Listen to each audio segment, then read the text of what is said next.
Assalamualaikum warahmatullahi wabarakatuh. Perkenalkan, nama saya Muhammad Irfan Fauzan dari kelas TI 23C6. Di sini saya akan mempresentasikan UAS Perancangan Sistem Informasi Manajemen yang berjudul Sistem Pembayaran Keuangan Sekolah Berbasis Web atau Mobile. Gitu. Di sini saya akan mempresentasikan, tapi mohon maaf, saya tidak bisa on cam karena jika on cam suaranya ada echo seperti itu. Baik, langsung saja.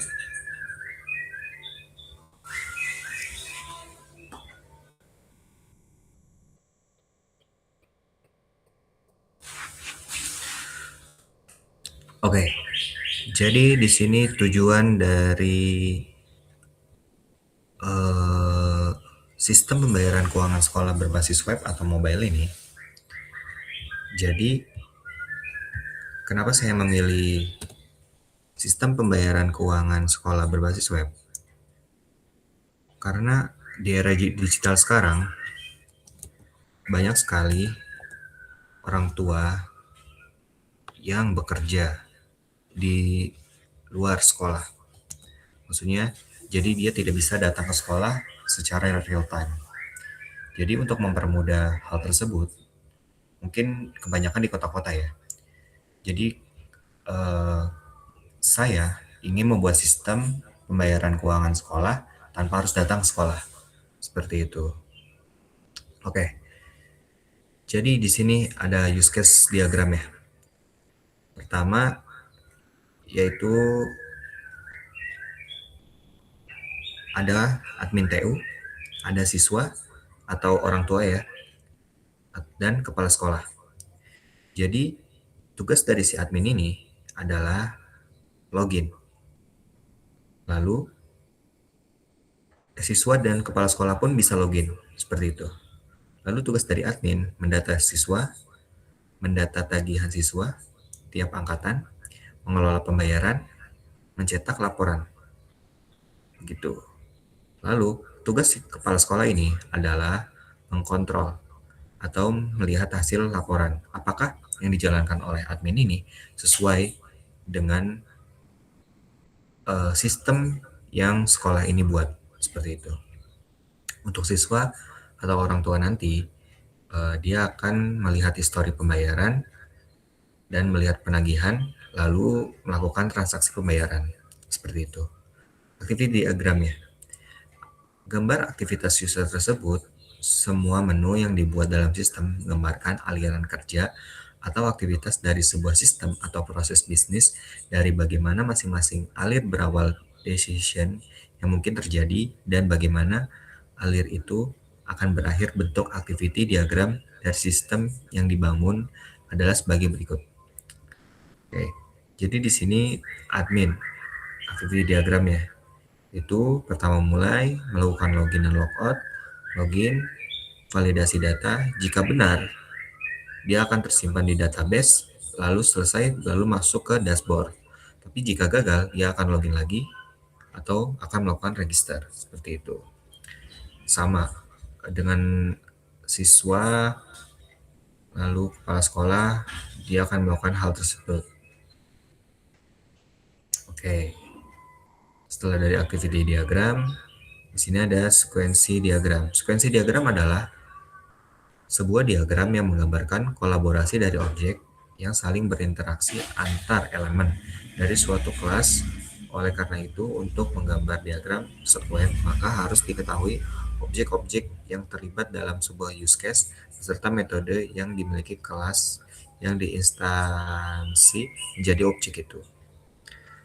Oke, dia sama seperti activity diagram. Cuman dia lebih detail lagi mungkin ya. Contohnya satu saja ya. Di sini ada admin mengakses halaman web, lalu dia akan menampilkan halaman login. Setelah itu, dia masukkan email dan password, masuk ke database. Jika sudah masuk ke database, menampilkan pesan Jika benar, dia akan masuk ke halaman utama yaitu dashboard. Tapi jika salah, dia akan menampilkan pesan kesalahan jika salah dan menampilkan pesan kesalahan jika salah. Seperti itu. Dia akan balik lagi ke halaman login seperti itu. Oke. Itu untuk sekuensi diagram. Dan ini untuk kelas diagram. Ini ada user, siswa, kelas, pembayaran, atribut pembayaran, dan jenis pembayaran SPP. Seperti itu. Lalu ada ERD-nya, yaitu data model atau kita sebut dengan SQL. Itu di sini ada user, itu ada username, password, nama petugas, atau dia levelnya seperti apa, admin atau siswa seperti itu, atau kepala sekolah. Untuk pembayaran di sini ada ID pembayaran, NISN atau nomor induk siswa, itu bulan dibayarnya, tahun dibayarnya, SPP-nya, jumlah yang dibayar berapa. Seperti itu. Oke. Lalu kita lanjut ke development diagram. Ini user device, client, perangkat fisik, PC, laptop, smartphone yang digunakan oleh admin siswa atau kepala sekolah perangkat ini menjalankan web browser untuk mengakses antar muka sistem. Jadi kita di sini ada berbasis mobile gitu. Kita menggunakan web servernya itu Laravel framework dan web server softwarenya menggunakan permintaan HTTP dari klien. Seperti itu. Database servernya biasa kita menggunakan MySQL. Oke, ini adalah development dari diagramnya, seperti itu.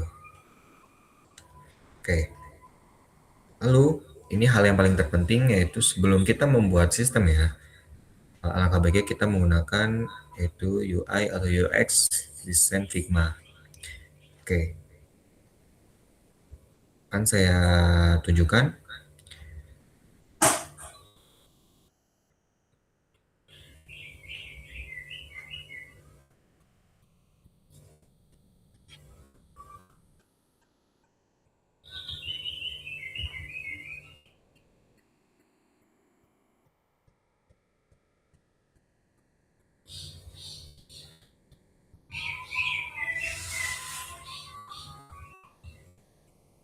Oke, di sini ada tampilan utama ketika kita mengklik aplikasi, dia akan memunculkan aplikasi pembayaran keuangan sekolah. Seperti itu. Lalu dilanjutkan dengan halaman login. Di sini ada fitur dengan melakukan akun Gmail, lalu ada yang namanya register membuat akun, login, seperti itu. Oke, jika kita belum terdaftar dalam sebuah aplikasi ini, kita akan daftarkan diri kita. Itu pertama register, username, password, new password, lalu login. Oke, jika sudah masuk melakukan register, kita akan ke halaman pilih akun. Oke, lalu kita login username yang sudah diloginkan. Kemudian setelah username password sudah masuk dan kita di sini sebagai admin misalnya tampilannya. Oke, untuk tampilan admin seperti ini dia. Ada marketplace itu sebagai keterangan apakah siswa-siswa tersebut sudah kita tagih atau belum seperti itu. Lalu di sini ada notifikasi apakah pembayaran sudah masuk atau belum seperti itu. Lalu di sini ada database dari siswa-siswa. Lalu di sini ada settingan untuk pembayaran seperti itu. Oke. Di sini ada ketika kita klik ini titik 3 ini untuk tampilan admin dia akan seperti ini. Ada siswa, pembayaran, terus laporan seperti itu. Lalu kemudian ketika klik beranda user itu ada histori pembayaran dan pembayaran. Ini maksud user itu adalah siswa atau orang tua seperti itu. Lalu ketika klik lagi untuk halaman kepala sekolah itu laporan pembayaran saja. Untuk kepala sekolah Dia sebagai pengontrol keuangan sekolah seperti itu. Lalu ini untuk tampilan admin. Jadi kita ini data-data nama siswanya. Kalau misalnya belum apa nanti ada pendaftaran siswa baru, kita tinggal kita tulis nama-namanya di sini. Seperti itu. Ini hanya aplikasi sederhana ya. Belum terlalu wow banget karena menurut saya masih banyak kekurangannya sih seperti itu. Dan ini untuk tampilan siswa. Ketika ada notifikasi penagihan, dia akan masuk sini. Lalu ketika dia klik pembayaran, nah, dia akan masuk ke tampilan nah seperti ini. Lalu klik. Nah, di sini ada keranjang apakah sudah dibayar atau belum. Jika sudah dibayar, nah dia bisa sini via mau via bank apa, e-wallet atau QRIS, lalu masukkan sini, lalu kita screenshot halaman yang sudah dibayar tersebut, lalu kita masukkan ke sini bukti bahwa sudah dibayar seperti itu. Dan untuk laporan-laporan kepala sekolah, dia akan masuk sini nih untuk kelas 1 misalnya 60%, apakah dari misalnya 3 bulan, dari 3 bulan tersebut yang sudah bayar berapa bulan, berapa orang, sekitar 60%. Mungkin masih banyak tunggakan atau seperti apa, itu bagaimana kebijakan dari sekolahnya seperti itu. Oke, mungkin itu saja sih aplikasi yang saya buat.